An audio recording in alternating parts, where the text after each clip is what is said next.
The merciful. Mark Dan from East Brooklyn Leader We here. thank him for Dyke. Moses and the Farrakhan. Israelite prophets that gave us what is called the Old Testament. We thank him for Jesus and the apostles who gave us what is called the New Testament. And we thank him for Muhammad ibn Abdullah, through whom Allah sent down his final revelation, the Holy Quran. I am a student of the most honorable Elijah Muhammad, and I could never thank Allah enough for his merciful intervention in the affairs of the black people of America and the world by his visit with us in the person of Master Farad Muhammad, the great Mahdi, who came and found one from among us to guide us back to the straight path of God, that we may once again be what we once were. At one time, we were a great nation and a great people. At one time, we were the mother and the father of all civilization. At one time, we were the master builders of civilization. And through our sojourn in the Western Hemisphere, we have fallen down because of 310 years of chattel slavery and 150 years of injustice. But God has said, even though we have fallen down, he said he would take the bottom rail and bring it again to the top. And the last would be first. And thou shalt no more be the tail, but thou shalt be the head. This is the Lord's doing, and it is marvelous in our sight. I greet all of you, my brothers and sisters, with the greeting words of peace. Assalamu alaikum. Oh, to the elder statesmen of this community, our dear bishop, thank you so much for all the great work that you have done. To the brother who is over all of the housing authority, Reginald Bowman. Where's my brother? Thank you so much for honoring us with your presence. The wonderful Bob Law, he's here, and I'm always honored by his presence. We have a councilman, assemblyman, and we got councilmen in Chicago. This is assemblyman, very honored by your presence, and all of the reverend clergies that are here. Would you just raise your hand, please, that we may meet you? Thank you, thank you, thank you. And of course, we have the leader of the December 12th movement, Miss Viola Plummer. And we have Chief Madre here from the police department. Thank you, thank you.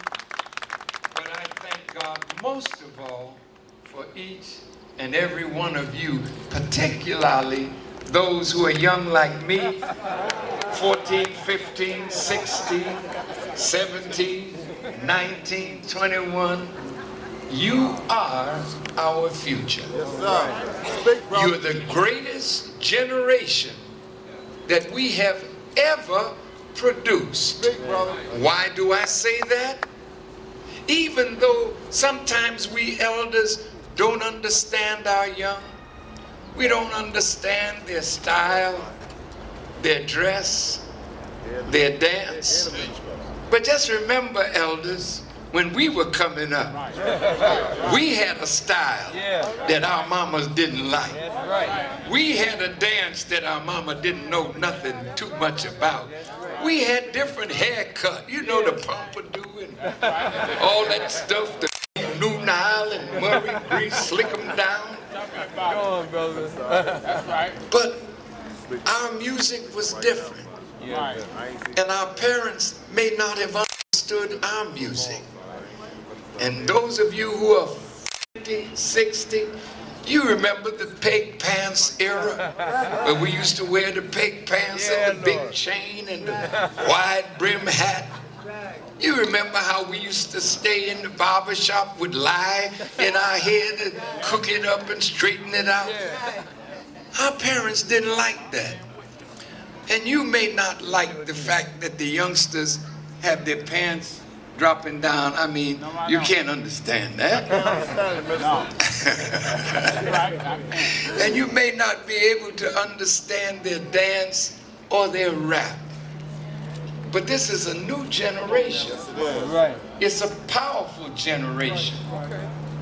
It's a fearless generation. That's right. And it's a generation that is set apart for the voice of God. I want you to please hear me, because sometimes we can't reach them. But if you are a product of Pharaoh, listen to me good now. Listen. If you are a product of Pharaoh, then you can't reach these young people, because God himself is separating them from the mindset of white supremacy and black inferiority, which most of us grew up under and may not have yet outgrown. You didn't hear me.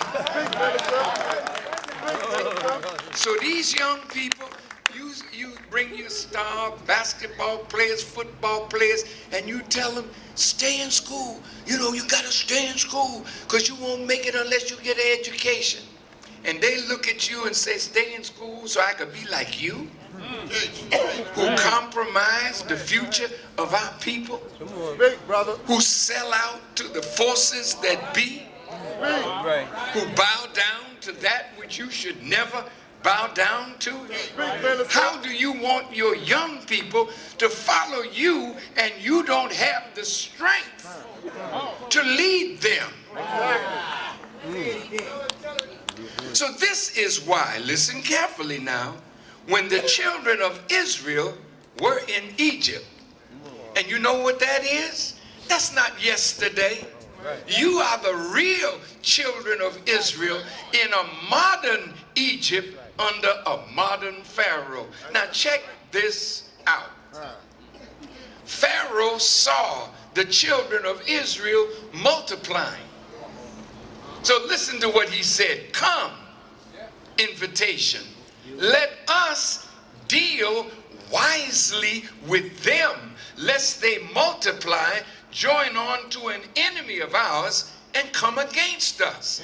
That's a conspiracy against the birth rate of the children of Israel that were multiplying so much inside of Egypt. That's right. Now, when about 35 years ago, I was talking to the black social workers in New Orleans, Louisiana, and at that time, they put it in the newspaper. By the year 2050, the black population at their present birth rate will be equal to or greater than the white population of America. What does that mean to wise people who are called demographers? What does that mean? They're saying, well, we got to stop this, because if they're going to multiply like that and our birth rate is going down, then before long, there'll be the majority population in America, and with one man, one vote, they'll be the governor of New York, the governor of Pennsylvania, the governor of Georgia, Alabama, Mississippi, Maryland, Virginia. We got to stop this. Now watch what Pharaoh said. He said, look, let us kill the boy babies. That's right. That's right. And spare the female. They can't 60s with birth control under the name eugenics. They started moving into the black community to encourage you to take pills, the chemistry of which you had no knowledge of. So as you take these pills are literally beginning to destroy not only your health, but your ability to reproduce. That's right. The Honorable Elijah Muhammad, my teacher, said they were going to come after us in the water and in the food, and you would begin to find ourselves becoming sterile. Right. Speak. Now watch this. Yeah, you got it right, brother. I was coming out of Mexico, and I was reading in an English language paper how the alligators in Florida, because of estrogen in the water, they had a low sperm count, and their penises were getting smaller and smaller. I don't know if that affects anybody here, but have you noticed for every little illness now there's a pill? That's right. Think about it. Are you having erectile dysfunction? Take this. Do you need to grow it more? Take this pill. That's right. Because they're fixing us in such a way where our health is deteriorating. And we are leading the world now in cancer, diabetes, stroke, high blood pressure, every form of cancer. And they're saying that our young girls are the #1 carriers of the AIDS virus. But what is that doing? It's killing us slowly but wisely. Watch this. Henry Kissinger, former Secretary of State, and Zbigniew Brzezinski, former National Security Advisor under Jimmy Carter. Listen to his words to the Council on Foreign Relations. He said the masses of the people are awakening. Thanks to Steve Jobs, thanks to the brothers who helped to develop the computer, that right now you can get on your computer and see what's going on all over the world. And whether you know it or not, see, the media can't continue to feed you the garbage that they've been feeding, because you can go on YouTube, you can go on Facebook, you can go on internet and pick up anything you want to learn from all over the world. So Zbigniew said that they are awakening the masses. And then he said, there was a time when it was easier to control 1 million people than to kill 1 million people. He said, now it is infinitely more possible to kill 1 million people than to control 1 million people. And Kissinger said, and I'm quoting this, and you can look it up, he said there's too many people on our planet, and the resources of the planet are dwindling, so we need to cull, C-U-L-L, look it up, it means get rid of, between 2 to 3 billion human beings on our planet, so that, yes, it is genocide, so that they will be able to share the resources of the earth among those whom they feel are more qualified to have those resources. And that is not you. So if you are a people that have become a source of trouble, are you listening?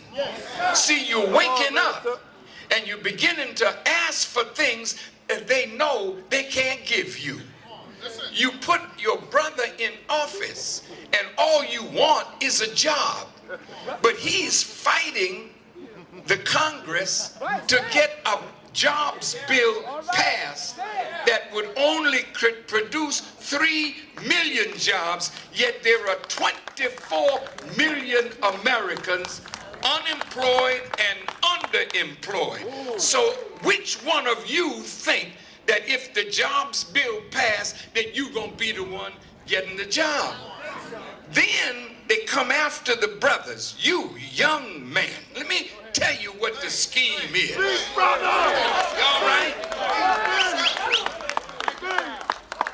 See, beloved family of ours, look, they have been plotting on you for a long time. And it's gotten so now, check this out. How many of you remember Public Enemy? KRS-One, Big Daddy Kane. See, these were rappers that were educating you while they were rapping. That's what you call conscious rap or edutainment. But I read recently that a group of record executives met in California